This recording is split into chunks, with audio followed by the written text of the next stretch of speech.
안녕하세요. 충주대형고등학교 여러분. 5차시 수업 끝부분에서 제시됐던 카피라이트, 카피리프트 운동에 대한 설명과 CC 라이선스에 대한 피드백 강의를 시작하도록 하겠습니다. 먼저 카피라이트와 카피레프트 운동에 대해서 설명을 할 건데요.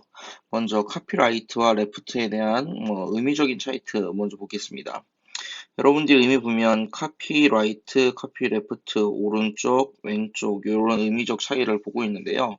먼저 카피라이트라고 하는 건 저작권을 존중한다는 의미의 존중이라기보다는 저작권을 주장하는 것에 대한 재산적 소유에 대한 것을 강조하는 부분의 운동입니다. 먼저 right라고 하는 것이 오른쪽이라는 의미도 있지만 권리라고 하는 것에 대한 부분을 의미를 가지기도 해요. 그래서 카피에 대한 권리에 대한 의미를 이야기하고 있고요. 여기에 반대적인 움직임이라고 해서 left라고 하는 표현을 써서 카피라이트와 카피레프트 운동이라고 하는 의미로 접근을 하고 있습니다. 그래서 먼저 카피라이트 운동은 이 C자, 카피의 C자를 이렇게 보호한다는 의미의 원형자를 하고 있고요. 거기에 반대적인 의미를 가지고 있기 때문에 이 C를 뒤집어서 이렇게 표시하는 대로 카피레프트는 이런 의미를 가진 문구로 같이 쓰고 있어요. 그래서 카피라이트를 먼저 좀 살펴보면 저작물에 대한 배타적, 독점적 권리를 인정해야 한다라는 의미입니다. 배타적이다, 독점적이다. 독점적이라는 표현은 그래도 조금 인정했는데 배타적이라는 건 약간 절대적 뭐 이런 비슷한 표현이에요. 그래서 이런 권리에 대해서 인정해주고 거기에 대한 것들을 이제 내 재산으로서 이해해야 한다라는 겁니다. 그래서 카피라이트 쪽의 옹호 의견은요, 저작권은 음악이라든가 소설, 소프트웨어 등 다양한 저작물들이 있는데 이런 저작물들을 개발하는 사람들이 갖는 권리이다. 그렇기 때문에 이런 우리가 수업 시간에 배웠던 것처럼 저작물을 앞으로 계속 창의적인 저작물들이 개발되기 위해서는 이런 저작자들의 권리를 인정해줘야 하고 그럼으로 인해서 저작자들이 어떤 창작 의지를 계속 이어나갈 수 있도록 해야 한다라는 내용으로 설명을 했었어 저작권 수업할 때. 그래서 이 저작권은 개인의 재산이다 라고 인식을 하는 부분입니다. 그래서 개인이 오랜 시간과 노력을 들여 만든 저작물이나 정보에 대해 대가를 지불하지 않고 표절하거나 함부로 사용할 경우 저작자나 정보 생성자의 의욕을 떨어뜨리는 것으로 이를 금지하자. 즉, 저작권을, 인정하자. 혹은, 저작권은 어떤 재산권이다. 이런 의미를 가지고 있다라고 볼 수 있죠. 그리고 거기에 더불어서 음반사라든가 출판사, 우리가 이제 이런 것들을 조금 뒤에다가 같이 설명할 건데, 저작 인접권을 가진 사람들이거든요. 저작 인접권을 가진 사람들의 저작 인접권을 인정해줘야 저작물의 유통이 활발하게 이루어질 수 있다. 이건 무슨 말이냐면 우리가 위에서 만든 음악이라든가 소설이라든가 소프트웨어라든가 어떤 창작물 형태로 만들어진 저작물들을 만든 사람이 실제적으로 만드는 데까지는 충분히 본인의 능력으로 수행할 수 있지만 이것을 우리가 배포하는 혹은 이제 어디에 전달하는 이런 역할을 할 때는 이런 음반사나 출판사나 혹은 소프트웨어 회사, 판매사나 유통사나 이런 것들을 통해서 나가는 경우가 많습니다. 그렇기 때문에 이 창작물을 만든 1차 저작자는 그러니까 창작물을 만든 저작자가 되고요. 그다음에 2차 저작자라고 하는 인접권을 가지고 있는 2차 저작자라고 하는 음반사라든가 뭐 출판사라든가 뭐 이런 소프트웨어 유통사라든가 이런 곳들에 사람들도 모두 인정을 해줘야만 저작물의 유통이 활발히 이루어질 수 있다. 즉 이 사람들의 권리도 같이 인정을 해줘야만 같이 이제 유통이 활발히 이루어질 수 있다라는 의미를 가진 형태의 운동이에요. 사실 카피라이트 운동이 무엇보다도 비판받는 이유 중에 하나는 요거 때문입니다. 그 뒷부분에 카피라이트 운동에서 같이 좀 설명을 더 같이 할게요. 일단 카피라이트 수업 시간에 설명했듯이 어떤 저작권을 인정하는 데 있어서 저작자의 어떤 재산적인 범위 혹은 그런 창작 의지를 계속 이어가게 할 수 있을 만한 그만한 대가를 지불해줘야만 새로운 저작 활동이 계속 이루어질 수 있다라는 의미죠. 충분히 일리가 있는 이야기입니다. 한 두 번째, 카피레프트입니다. 카피레프트 같은 경우는 보면, 어, 아까 right의 반대라고 그랬어요. 그래서 이 left라고 하는 표현을 쓴다고 그랬죠. 지적 재산권에 반대하여 지적 창작물에 대한 권리를 모든 사람이 공유할 수 있도록 하는 것이다. 즉, 어떤 저작권이라고 하는 것은 어떤 개인의 어, 재산으로만 한정할 수 있는 것이 아니라 사회의 가치다라고 이제 생각을 하는 의견이에요. 그래서 카피래프트를 옹호하는 의견은 어떤 것들이냐면 지적 창작물을 개발자가 배타적으로 소유하는 것은 잘못이다. 즉 지식이나 정보나 이런 저작물 같은 경우는 사회에서 공유되어야 하는 공유자산이다라는 의미입니다. 이런 지식과 정보를 자유롭게 공유함으로써 우리가 정보 공유의 가치를 배웠잖아요. 뭐 공유, 소통, 협업, 뭐 이런 것들에 대해서 이렇게 네 가지 이야기하면서 설명 배웠었는데 이런 새로운 정보를 자유롭게 공유하면서 새롭게 창출되는 이익을 창출하고 그에 부가적으로 발생하는 구체적인 이익들도 같이 공유를 하자는 의미입니다. 그리고 아까 우리가 카피라이트 운동에서 이야기했던 저작 인접권자에게 1차 저작권자, 즉 어떤 창작물을 만든 창작자보다 이 저작 인접권자, 아까 뭐라고 그랬죠? 우리가 유통사라든가 어, 뭐 출판사라든가 음반사라든가 하는 2차 저작권자들, 그러니까 우리가 노래를 만들었다 하더라도 노래를 이 CD나 어떤 음원으로 만들어내는데 같이 영향력을 미친 사람들도 이런 이제 저작 민접권을 갖게 되기 때문에 실제 창작자에게 가는 이런 저작권적인 이익이 창작자보다 이런 형태로 더 많다라는 거죠. 그래서 이렇게 하면 사실 실질적으로는 창작자에게 가는 이익보다는 저작 인접권을 가진 사람에게 보다 많은 것들이 간다라고 이렇게 설명을 합니다. 그래서 다시 저작 인접권에 대해서 설명을 하면 저작물을 우리가 아까 저작물이라고 하는 건 우리가 예시 들었던 게 뭐 있었죠? 뭐 음악이라든가 어 뭐 시나 소설 같은 이런 글이라든가 혹은 어떤 소프트웨어 같은 이런 저작물들이 이렇게 있으면 이런 것들을 만든 창작물이 있을 거예요. 창작물의 형태로 만들어지죠. 이런 창작물을 만든 사람들, 즉 이런 거를 우리는 1차 저작자라고 합니다. 창작물을 만든 사람.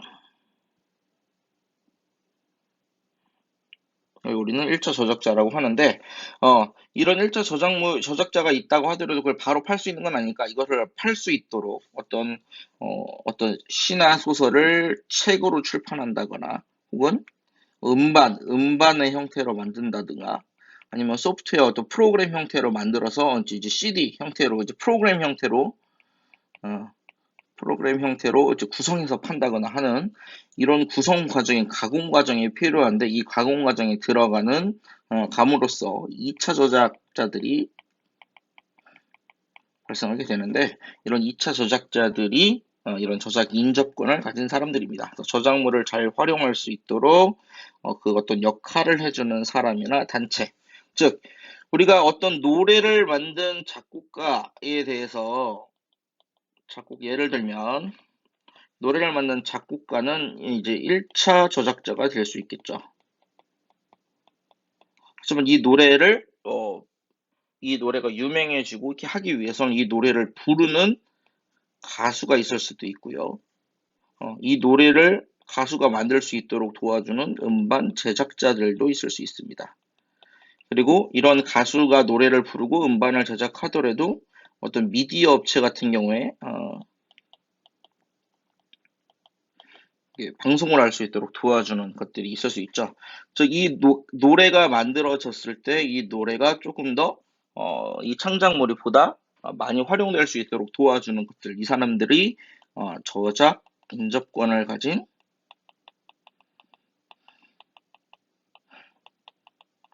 2차 저작자다라고 볼 수 있습니다. 그러니까 이런 사람들에게 더 많은 이익이 돌아가기 때문에 카피라이트, 이게 지식재산권이라고 하는 것이 실제적으로는 의미가 없다라고 이제 생각하는 부분이죠. 이 카피라이트와 카피레프트의 차이점에 대해서 이렇게 한번 설명을 해봤습니다. 여러분들이 알아본 바랑 어떻게 조금 다른지 한번 생각을 해보면서 볼 수 있길 바랍니다. 다음 두 번째는 CC이에요. Creative Commons License라고 해서 우리가 CC 라이선스, 뭐 CCL, CC 라이선스 뭐 이런 식 여러 가지 형태로 부르기도 하는데요. 이 CCL의 의미는 자신의 창작물에 대해서 일정한 조건 하에 다른 사람의 자유로운 이용을 허락한다는 의미의 라이선스입니다. 즉 무슨 말이냐면 내 거 가져다 써도 좋아 라는 의미죠.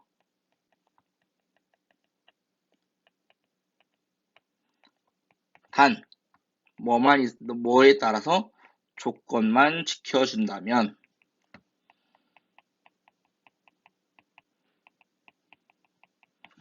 이런 의미입니다.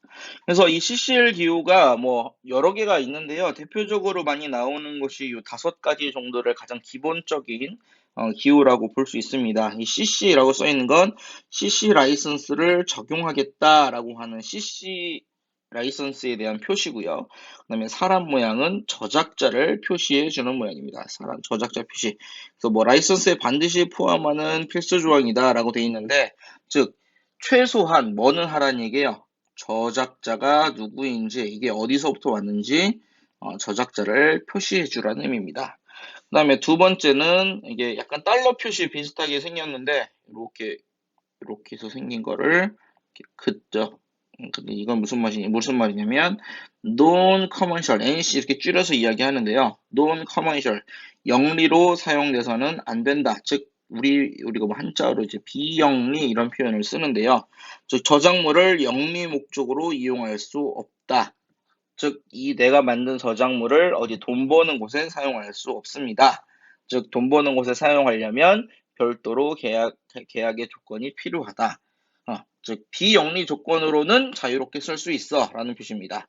사람 표시만 있으면 뭐라는 거라고요? 저작자를 표시했다면 자유롭게 사용할 수 있다 라는 의미입니다. 그 다음에 세 번째 equal 표시가 들어가 있는 건데요. equal에 이렇게 들어있죠. 저작물을 변경하거나 저작물 이용한 2차적 저작물 제작을 금지한다. 즉 내가 만들어 놓은 원본 그대로 사용한다면 우리가 얼마든지 자유롭게 사용할 수 있다라는 의미고요. 네 번째, 반시계 방향으로 화살표 되어 있는 형태인데요. 2차적 저작물 제작을 허용을 하되, 즉 내 저작물을 가지고 새로운 형태의 저작물을 만들 수 있기는 하지만 내 원래의 저작물과 동일한 라이선스를 가지고 있어야 합니다. 즉 내가 원래 논 커머셜을 다뤄놨다. 그러면 비영리 목적으로는 새로운 2차적 저작물을 만들 수 있긴 하지만 내 저작물을 가지고 새로운 걸 만들어도는 되지만 영리적인 목적으로는 만들 수 없다. 이런 뜻입니다. 이런 것들을 이제 조합해서 사용을 합니다. 대표적으로 조합하는 형태들을 몇 개 가져와 봤는데요. 이 오른쪽 페이지 이렇게 보면서 살펴볼게요. CC라고 하는 건 뭐라고 그랬죠? 여기 이렇게 쓰는 거 CC 라이선스를 적용한다는 의미입니다. 즉 어떤 이 CC 라이선스를 적용한다는 건 뭐라고 그랬어요? 어떤 조건부로 자유롭게 사용할 수 있다라는 의미입니다. 사용이 가능하다. 이 정도 이렇게 적으면 되겠죠. 그리고 이 사람 표시는 뭐였죠? 저작자를 표시해 준다면 자유롭게 사용한다. 즉, 이 마크가 이렇게 붙어 있다면 뭐라고 할 수 있어요? 저작자의 이름을 표시하고 저작자의 이름을 표시한 상태라면 얘는 자유롭게 이용이 가능하다라는 의미를 가질 수 있겠죠. 두 번째, 여기에는 저작자를 표시하는 것이 있고 거기 하나 더 뭐 있습니까? non-commercial, 비영리라고 했었죠. 비영리가 붙어 있습니다. 그럼 얘 같은 경우는 뭐라고 해요? 두 가지 조건이 붙는 거예요. 같이 있기 때문에 저작자를 표시하면서 비영리 목적으로는 자유롭게 사용할 수 있다라는 의미입니다. 세 번째, 이번에는 사람 모양. 이 사람 모양은 우리가 저작자를 표시하는 거랬죠. 기본으로 거의 보통 다 있다고 그랬어요. 그래서 이제 대부분 있죠. 그 다음에 는자는 뭐였죠? 변형을 할 수가 없다라고 했습니다. 변형 금지라고 했었어요. 변형 금지. 그럼 이 두 가지 조건을 같이 붙이면 저작자를 밝히고 저작자를 표시해주고 원래의 원본 그대로 변경 없이는 자유롭게 사용 가능하다. 즉, 이 마크가 붙으면 뭐만 하면 안 된다? 어떤 변경을 하면 안 되고 변경이 있어서는 안 되고 저작자 표시 안 하면 사용할 수 없다. 이런 의미입니다. 그 다음에 네 번째 보면 이제 네 번째 보겠습니다. 네 번째 보면 사람 표시와 다시 뒤돌아 이렇게 뒤돌리는 C 뒤돌아놓은 거죠. 이거 뭐였어요? 이게 저작자 얘는 이제 사람이니까 다 저작자죠. 저작자 표시 플러스 얘는 뭐였어요? 2차 저작물로 사용이 가능하지만 뭐였지? 2차 저작물로 사용이 가능하지만 동일 조건 하에서는 사용해야 된다. 즉 우리가 1차적 저작물에 대해서 동일한 저작권을 사용해야 된다. 이걸 좀 줄여서 동일 조건 변경 허락이라고 합니다.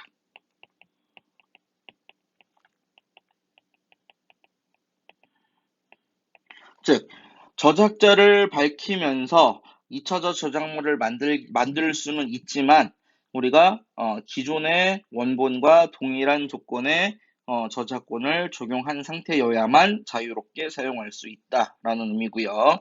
그다음에 이제 세 개씩 이렇게 조합할 수 있어요. 세 개 조합한 경우는 뭡니까? 지금 여기 저작자 표시 의무가 있어야 되고 그 다음에 비영리로 사용해야 하고요. 그 다음에 동일 조건 변경 허락이 있습니다. 즉, 이 세 가지 조건을 모두 다 만족한 상태여야만 우리가 자유롭게 이용입니다.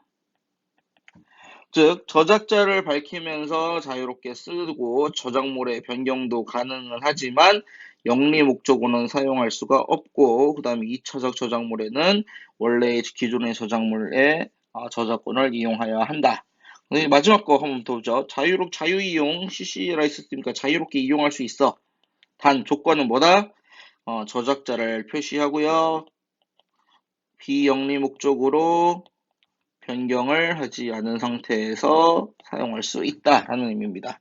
여러분들도 이런 CC 라이센스가 이제 어떻게 반영되었느냐에 따라서 한번 어떻게 적용되었는지를 확인을 하고 쓸 수 있어야 하고요. 반대로 여러분들이 학교에서 정말 미술 시간에 어떤 미술 창작 수업을 했을 때 여러분의 창의적인 그림을 예를 들어 어떤 예술제나 이런 축제에 제시한다고 하거나 혹은 여러분들이 음악 시간에 작곡 수업을 했는데 여러분들이 창의적인 작곡을 해서 노래를 하나 만들어냈다거나 곡을 하나 썼다거나 혹은 조금 여러분들의 프로그래밍 능력을 엄청 살려가지고 창의 소프트웨어 대회 같은데 여러분들의 정말 어디에도 없는 여러분만의 유니크한 프로그램을 만들었다고 한다면 이런 CC 라이센스를 여러분들이 직접 적용시켜 볼 수도 있습니다. 그러니까 이런 CC 라이센스에 대한 의미를 잘 알고 정보 공유를 보다 활발하게 함으로써 이 사회적으로 여러분들이 긍정적인 영향력을 미칠 수 있도록 하는 하나의 방법이기도 하거든요. 그러니까 지금 우리가 앞서 설명했던 카피라이트와 카피레프트의 가장 이제 중간적인 부분이에요. 중간적인 제 입장에서 같이 사용할 수 있는 하나의 라이선스입니다. 네, 이 어떤 저작권적인 부분에 일단 기본적인 것들을 확보하면서 하지만 재산적인 부분들을 조금 포기하는, 공유의 가치를 조금 더 크게 두는 의미에서 사용을 많이 하고 있습니다. 그래서 이런 것이 CCL이다라고 할 수 있습니다. 그래서 5차 시에 여러분들에게 제시되었던 과제, 여러분들이 조사를 해봤는지는 잘 모르겠지만 한번 이제 과제의 형태보다는 생각해 보라고 했으니까 이런 것들이 있다 정도로 같이 알아보면 좋겠습니다.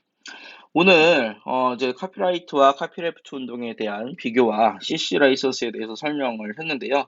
혹시 부족한 부분이나 이런 게 있다면 학교 와서 다시 한 번 더 정리를 할 수 있도록 질문하기 바랍니다. 오늘은 여기까지 설명하도록 하겠습니다.